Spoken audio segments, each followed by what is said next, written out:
Hello, my marvellous sausages. I've been itching to make a video about my favourite piece of Warlock exotic armour, the Getaway Artist. Out of all the exotics for a Warlock, it has a personality. Even better, it has a personality that manifests itself as a lethal arc orb that kills bum pipes for you, which is excellent. Just let me give you a bit of advice. Don't accidentally manifest it in the Guardian Bog in the tower, as it'll end up shooting your floaters in the U-bend, and it makes a terrible mess of your helmet respirator.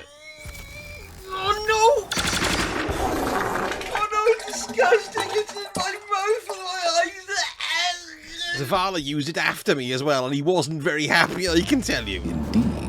Now, these were introduced all the way back in Season 6, and around about 64% of Guardians have them, so that's quite a few. Now, you get these babies by basically running the Legend Lost Sectors, when arms are the reward, when it's gauntlets. So you're looking at one Lost Sector every 5 days will give you a chance to drop arms.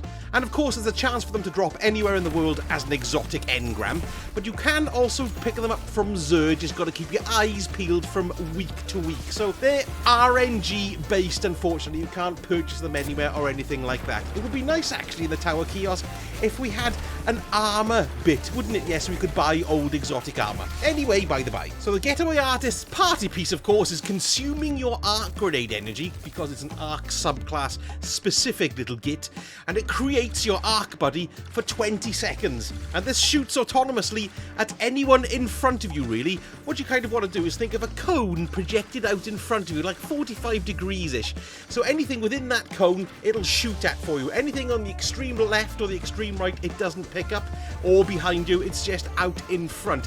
However, it shoots 6 bolts, and each of these bolts does around about 990, 94, something like that, damage. So you're kind of looking at not far off 5,500 damage on a standard PvE type enemy. So grenades are very important, but what's pretty cool about this, each kill returns some grenade energy, and you'll find after the 20 seconds is up, you'll be nearly topped up with more grenade energy, so you can practically keep it going indefinitely. But of course, there's always lulls. Now, you can compensate for that with, for example, the Demolitionist perk if you're using that on any particular weapon, because that gives you grenade energy, or you can stick on some extra grenade energy mods, you know, on your armor. But one really nice thing that you may not be aware of, if you go bottom tree Stormcaller, and you can see down here, you get an Arc Soul when you drop down a rift. So look, you drop the rift down, and there we go, you get an Arc Soul for 13 seconds or 14 seconds, something like that. While you're standing in the rift, it doesn't count down. So you can just come out of the rift, do a bit of shooting here and there, and then pop back into the rift, and it'll recharge it back up to the 13 seconds. Once the rift has counted down to about 2 or 3 seconds, then it no longer charges up the Arc Soul. So that's all well and good. Now then, if you use your Getaway Artist Arc Soul, and it ticks down, and you're on about 5 seconds left, drop your rift, and then jump into it, and then recharge it back up to the 20 seconds, which is fantastic. So you can drop a rift, recharge, keep it going, your grenade energy will probably be up, and then you can keep on hammering and hammering. It's absolutely excellent. One thing to bear in mind though, it only charges up to the first kind of Arc Soul. Ooh, I can't say Arc Soul without sounding like I'm saying arsehole. Let's say arsehole. No, I'm going to say Arc Soul. No, it'll spoil. Don't spoil it. What you've got to do is, say for example, you cast your rift and the Arc Soul that pops up from that is 14 seconds, then when you recharge it, it'll go back up to the 14.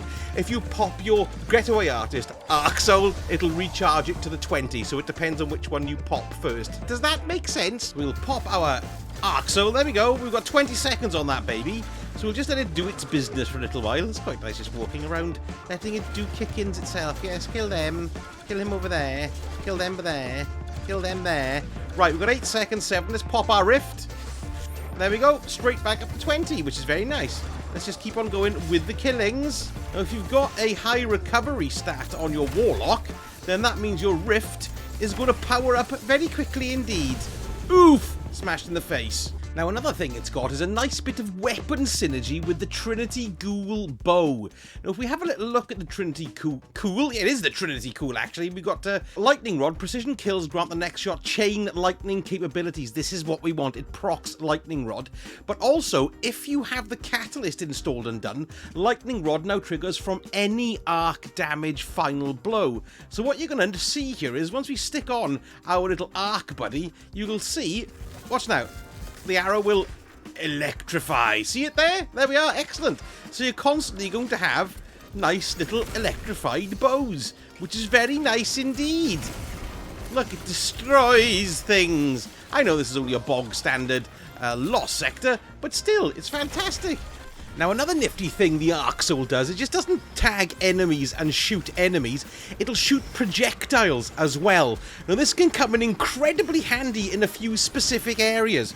First of all, the astral alignment, you know the one where you've got to shoot the ether? It targets the ether for you and takes that out really easily.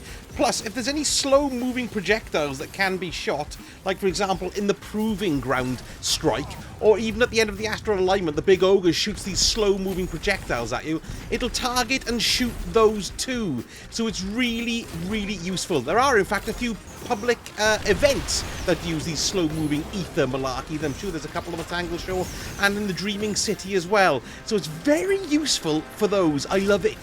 So if you like running an Arc Warlock, get your Getaway Artist out of mothballs or get in those legendary lost sectors and get one, because it's one of the most enjoyable and excellent fun exotics to use in the game, I reckon, anyway. Well, a slightly different one from me today because I was really fancying getting stuck into some exotics and a bit of scrappage as well. I really enjoyed that. And don't forget, if you did like the video, drop a like, that would be brilliant, and a comment as well. Let me know what you think of the Getaway Artist, or if I'm talking out of my bume hole.